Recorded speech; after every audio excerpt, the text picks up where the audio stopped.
Basilis and Kostas Mandouzas run a family business. These Greek brothers own a small furniture removal company. Although the work is physically tough with long hours, Andreas, who's 28 years old, and Kostas, who's 24, say it's better than the alternative, which is finding work in the fields in which they studied. We didn't much look for work in what we studied for, because we knew the salaries were low. We just started working with the truck.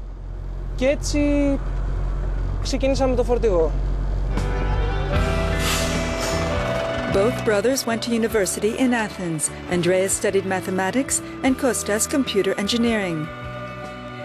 They're part of a generation in Greece which has been nicknamed the G700, a generation which is under 35 years old, and despite having university degrees, they either can't find work or they earn about 700 euros a month. That's just over Greece's minimum wage. It's too bad, but that's reality. What gets me angry, though, is this generation hasn't rebelled. We should. In a way, we're paying for our parents' mistakes. Unfortunately, they got us into this, and we have to pay the price. Paying Greece's debt, it's become the main concern for this country of 11 million people, but especially for its young. Vasilis Alivizakos is a blogger for the G700 website, which he helped start 3 years ago. He points the finger to what he calls intergenerational injustice, a huge public debt of 300 billion euros, which his generation must pay. It's as if one generation has taken over our credit cards, maxed them out, and left us to pay the bills. So essentially our parents were the baby boomers. We will end up becoming the baby losers if nothing changes. In December of 2008, Greece's young generation had already sounded the warning bell of growing social unrest. Violent demonstrations broke out after a young teenager had been killed by 2 policemen. The demonstrations spread throughout the country. Although the protests were first directed at police brutality, they quickly turned into a protest of frustration at a system seen as unfair, corrupt, and incompetent. Throughout last year, all layers of Greek society took to the streets. Teachers, students, pensioners, and farmers were just some of those protesting at reforms, falling prices, and corruption. The demonstrations highlighted the increasing unpopularity of the conservative government led by then Prime Minister Kostas Karamanlis. He was accused of failing to clean up public office and to modernize the country. His government was also hit by a series of corruption scandals. In October, after snap elections, he lost. And his socialist opponent, George Papandreou, took over the political driver's seat, one which will be far from easy to steer. Papandreou has promised not only his country but Brussels to reduce a public debt which is over 12.7% of the GDP. This is way over the 3% limit allowed for a member of the Eurozone. He's also vowed to clamp down on tax evasion and corruption. Not an easy task when it's estimated that fewer than 5,000 people in all of Greece report a gross annual income of more than 100,000 euro on their tax returns.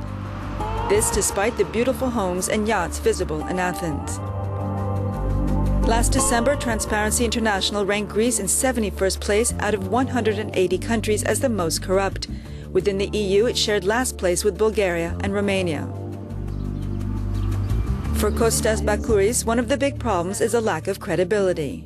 This is not an issue also in Greece, it's also in Europe. The trend that people in general do not believe that the political parties and the governments are doing a good job. But of course in Greece it's even worse. For example, in terms of the political parties, the credibility is something like 85% or more. They don't believe that they are credible. So therefore this is a big issue. Despite the bad rating, Bakouris says one positive step is that the main opposition parties have promised to support the government's tough austerity plan. But some of Greece's union leaders may beg to differ. Construction is one area which has been hit hard by the financial crisis. 40% of Greek construction workers are unemployed. This union leader is from the Communist Party. He worries what will happen to the unemployed when their benefits, which are only about 400 euros a month, run out. Whatever the welfare payment is, it can't solve the problem of unemployment and workers' survival.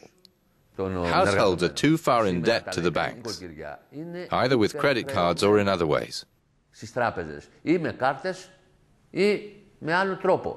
And then there are roughly 350 to 400,000 unsold apartments in Greece.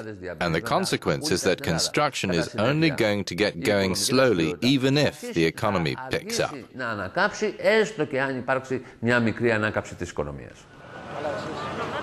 Greece's current economic crisis is a story which has become a familiar one throughout the European Union. Poor country joins the EU, enjoys an economic boom which goes bust, leaving it with a huge public deficit and social unrest. Daphne Valenta is a fashion designer. Last year she closed her shop in the center of Athens. She said that after the violent demonstrations and the current economic crisis, she had few customers. But she hopes Greece's political elite will wake up to the needs of its people. Because the Greek people are very skeptical towards the Greek politicians, having had a lot of corruption in the recent years, I believe if the politicians start setting a good example, then the Greek people might decide to follow. It's all a matter of somebody doing the first step towards this direction. So I hope that we get the politicians to do the first step. Alekos Lidorikis is a financial journalist for the Athens news agency. Although not a big fan of the current government, he says the support is there not only from the opposition but also from the Greeks themselves. But he also adds that when it comes to credibility or lack of it, the European Commission needs to shoulder some of the blame. I think Greece's credibility is a very important question. What hasn't been said is that credibility is a two-way street. An EU member, for instance, such as Greece, France or Poland, must account to the European Union. When a country does not give accurate information, the EU's responsibility starts to come into play. This is both about the credibility of the countries being verified and the entity doing the verifying.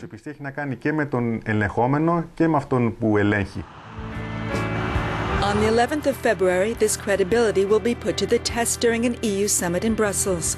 A test of credibility not only for Greece, but for the entire Eurozone, which some say needs to look into the mirror and reflect on its own economic credibility.